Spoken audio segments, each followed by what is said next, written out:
now in a panel. So that was me, this is me again. I would love to introduce two very wonderful people who are doing Bitcoin education in this space. Justin Redrick and Paulus from Buzz to Bitcoin, and Justin from the Bitcoin Innovation Hub.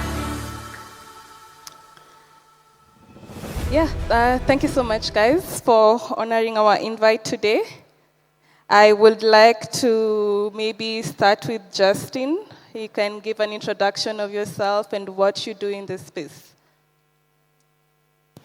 Oh, hello. All right, cool. Hey, everyone, how you doing? As Nolene said, I am Justin Redrick. I go by Bitcoin Vegan on Twitter.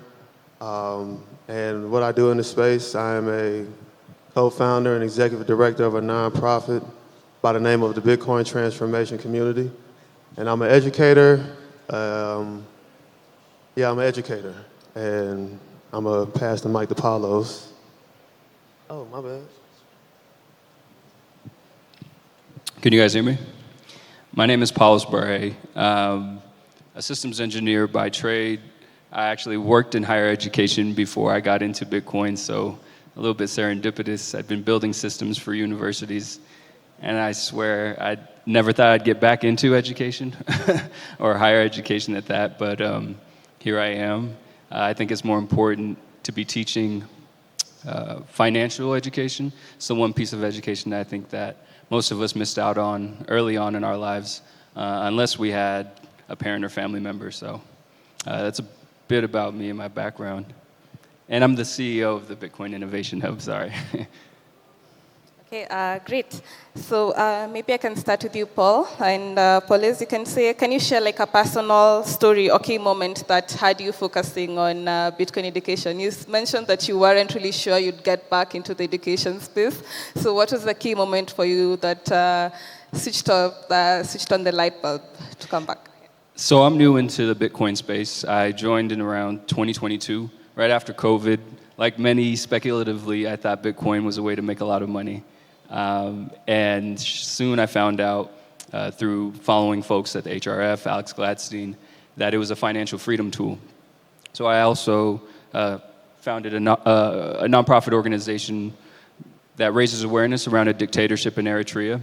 And through that work, I found the convergence in financial freedom and human rights work. That led me down the rabbit hole of learning about Bitcoin and wanting to do what I could to teach people about Bitcoin as well. And like I mentioned, higher education background, it sort of just made sense to, for me, teach folks what I was learning. And for me, I think, like many people, I learn better when I teach. So selfishly, it was a way for me to actually learn more as well along the journey. Justin, you also have a very interesting story as to what led you into Bitcoin. I think it will be very nice for you to tell the audience. All right, so what led me down, what even got me interested in Bitcoin was that I would say Bitcoin found me when I came home from prison in the US. From 2011 to 2014, I was incarcerated. And so when I was coming home, I was thinking of ways of trying to be ahead of what's going on in the world. And I knew I needed to be first with something. So I was introduced to Bitcoin by somebody. And my main goal was just to try to get a house or be a part of something that was new. I didn't really understand how new I really was into Bitcoin. And from there, I know in America, everybody talks about number go up. And I wanted the number to go up, but I also wanted some type of freedom because being in prison, you know what like oppression is. So when I first researched Bitcoin, with my limited amount of knowledge, I noticed like there was 100% freedom here. You didn't need to have permission like how everyone's talking about permissionless. You could just start using it, buying it, being in it, educating in it.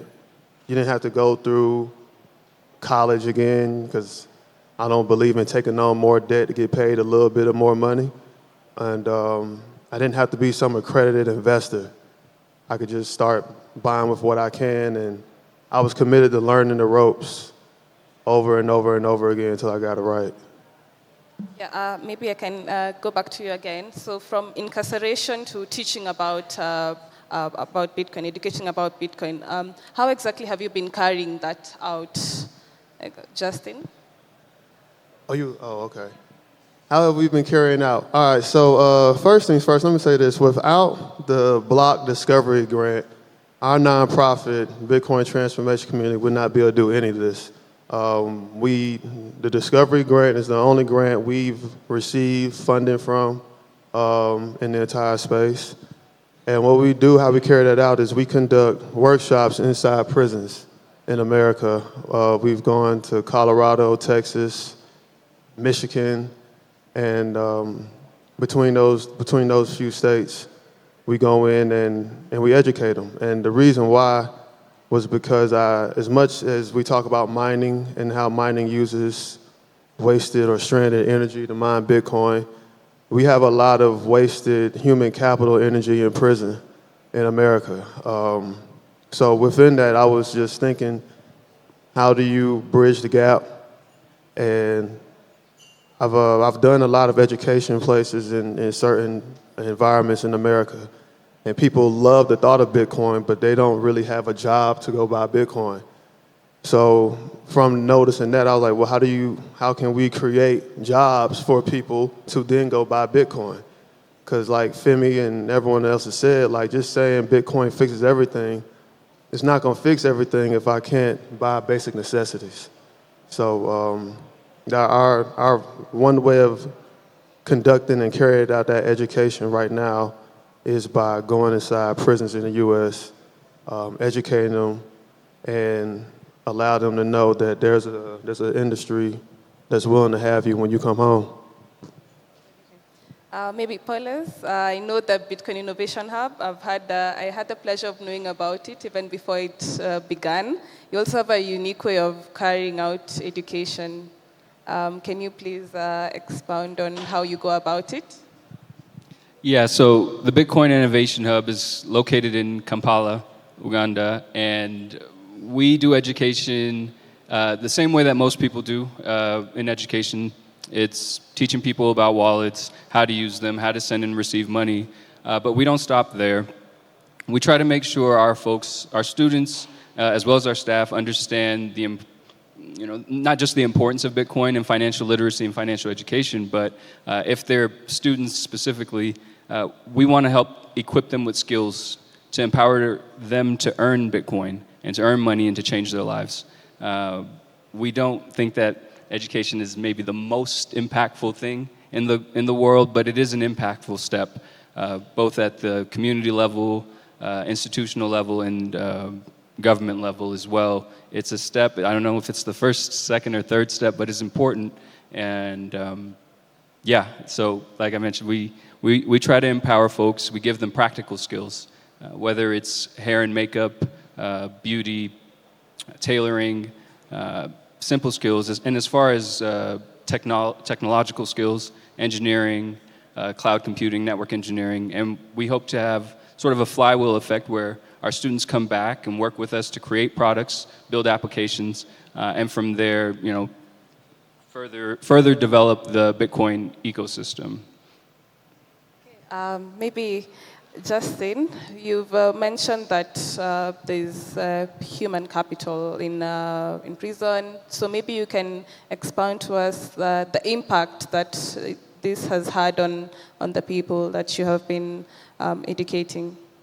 So we have three pillars of impact that we've noticed helps people the most. Number one, education in general. Then the goal with the education, at the very least, is to provide hope. Hope that you can be better when you come home from prison. Hope that you can actually take care of yourself.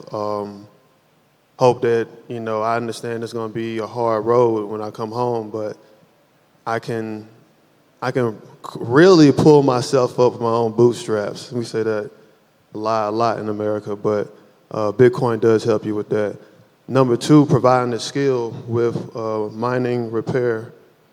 We just last month, our partner, LFG Mining, hosted a training where they taught me and others how to troubleshoot miners, how to take them apart, how to know the difference between a control board, a hash board, and makes those fixes. We've even learned how to lay or trace wire on a control board. So having that type of skill, because skills pay the bills no matter where you are in the world, having people have those skills to now go get a job, and the job. So the third pillar of impact would be jobs. Because without jobs, a lot of people turn back to doing things they used to do. Go back to doing crime. You feel down on yourself. People start talking to you crazy, so you start making bad decisions.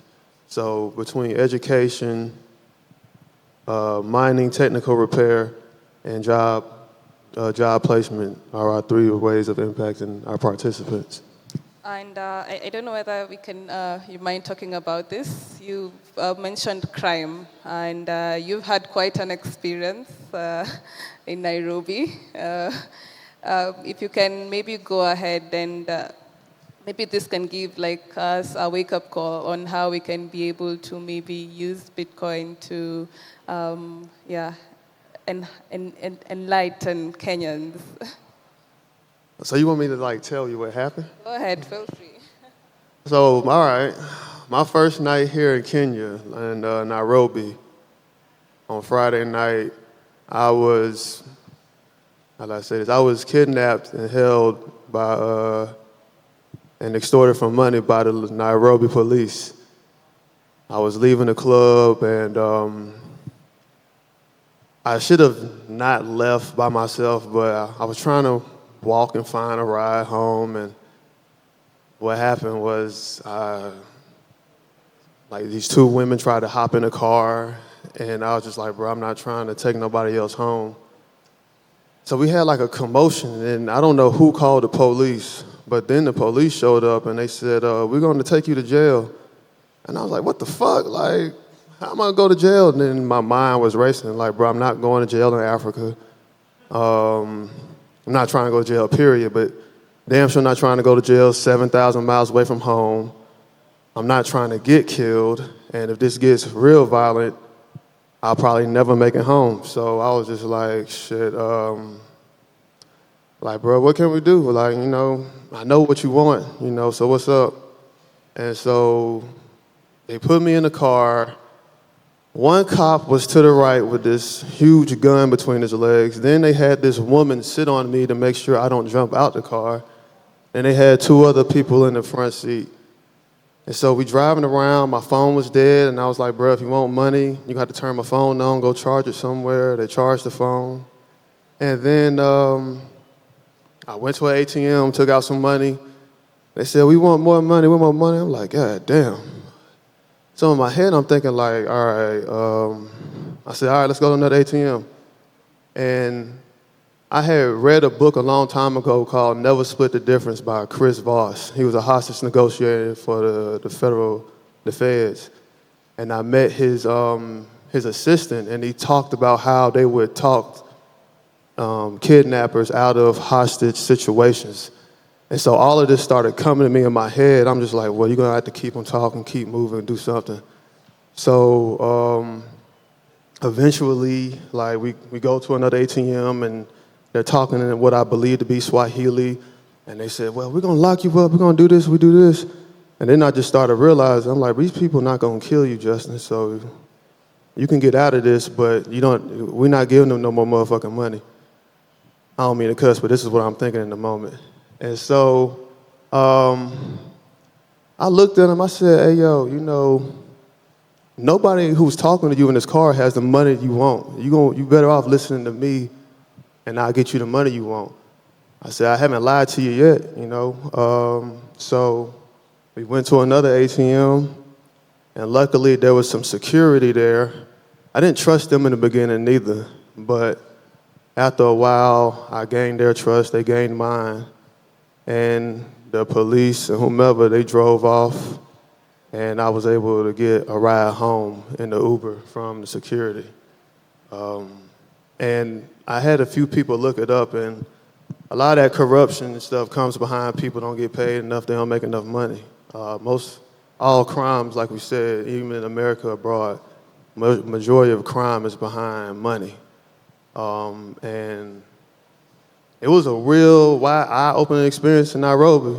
You know, it was a while, but I appreciate you for letting me share that. Okay, maybe why I wanted you to share, do you think it would have been different if you had like Bitcoin in self-custody instead of... So here's the thing, I still had Bitcoin on Cash App. Like I had Bitcoin on my phone. I was just like, bro, I'm not giving y'all no fucking Bitcoin. Like, I'm not coming off the Bitcoin. They didn't even know I had Bitcoin on me. Exactly, So I was just like, shit, and there was no way for them to get it, you know. So Bitcoin helped, but I don't know, like if you in that scenario, just if you have some fee, I'd give it to them. But you know, I didn't even have it self-custody. If I even having it self-custody could have helped me or could have hurt me, but I still wasn't gonna give them no damn Bitcoin. And Paulus, on your end, you're very good, you're more of from the tech scene, innovation scene, and maybe you could enlighten us. What innovations do you foresee could help in accelerating Bitcoin adoption in the continent and even a global scale? Oh, first, Justin, just want to say glad you're safe.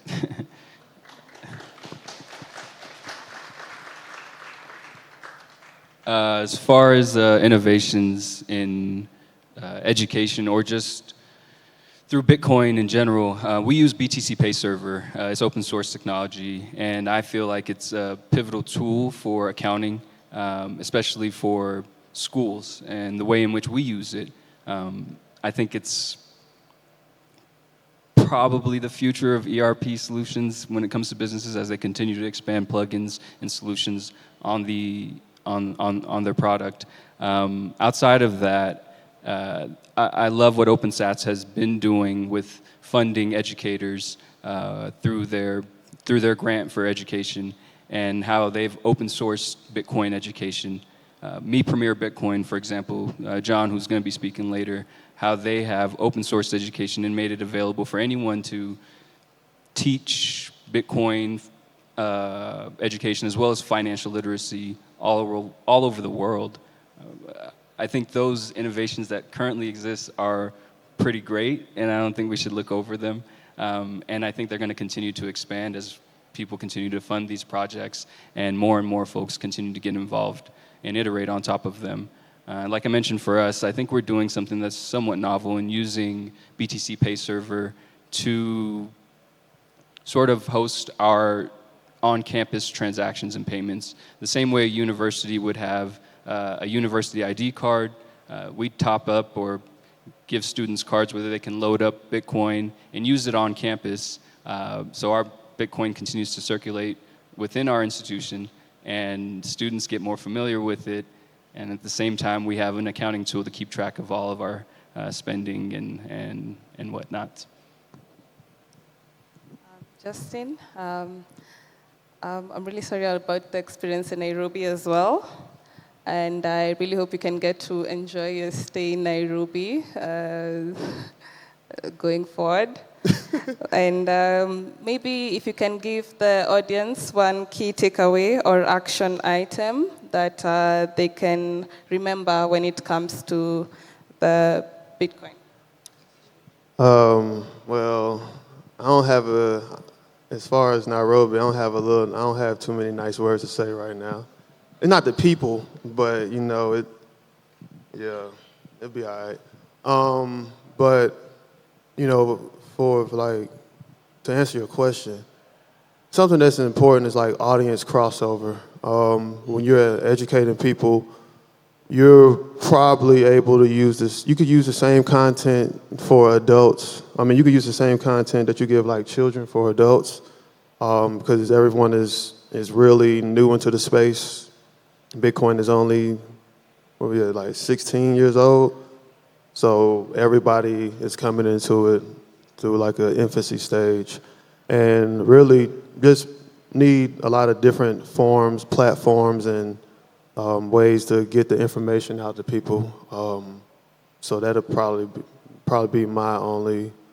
That'll be what I say. Audience crossover, and just different platforms to share the information on. I think maybe this is a question for the both of you as we conclude. So what are your plans moving forward? I know for Justin, you're very much supported by the block, if I'm not wrong. And so what are your plans moving forward, and how can people reach you? So maybe Paul, you can go ahead, and then Justin, you can finish us on it. Sure. So to add on top of one key takeaway, because I wanted to answer that question, I think it's how Lamar from Black Bitcoin Billionaires said earlier yesterday. It's meeting people where they're at. A lot of these educational materials and resources sometimes may be over the head of many of our audiences. So it makes sense to craft it specifically towards your audience, your students, your participants. So yeah, meeting people where they're at, I think, is a huge takeaway that I'd want to instill in you guys, and taking action as well. Where you can reach us was at btchubafrica.com. And moving forward, we want to continue to grow Bitcoin education on the continent. We want to continue to expand and share our resources and our information, our findings with anyone else who's interested. Partnerships, collaborations, again, please reach out to us. We're on all social platforms at BTC Hub Africa. Okay, thank you. And thank you, Paulos and Nolene, for what you said. So one of our plans moving forward, so yeah, we were awarded the Block Discovery Grant last year. We are now a 2-time recipient of their reward. And one of the things we plan on doing moving forward is having, by the end of 2025, 98% of the 1 million people incarcerated in America will have access to our content on these tablets they have in prison in English and Spanish. So that'll be a very big focus for us. Conducting more repair trainings so people can have skills, and just keep growing the mission, seeing what might pop up, what wrinkles might happen, iron it out, then going forward, moving there. You can find us on our website at btctc.org. If you want to do the long-handed way, it's bitcointransformationcommunity.org. We're on Twitter at BTCTC1SAT. We're on LinkedIn too, Bitcoin Transformation Community. And you can check out our sticker store. We have these neat stickers our co-founders, Dr. Stacy Boyle, came with. They look like real Las Vegas-ish, so it's kind of neat. So we use those, to get donations, and as well as more grants, more grants. We always could use grants should they be available to a project like ours. And just your continued support would be great. I'll just mention you also have the book, Buzz to Bitcoin. Thank you for gifting me. I'm looking forward to reading it. Yeah. I'll get right to it. And I do have a book, and I was grateful enough to have Compass Mining sponsor some books to give out here. Obviously, I didn't bring enough books. Should have bought more books, because I know it's hard. I don't know if Amazon delivers to the African region, so if I come back to ABC 25, I'll just bring more books so everybody can have a book. But that's it. okay, thank you very much as well, Paul. I'm looking forward to visiting the hub in Uganda sometime later. And I think we're done for today. Thank you. Oh, wait. Can I have my team come up? Dr. Boyle and CJ, can we take a picture on stage real quick? Thank you.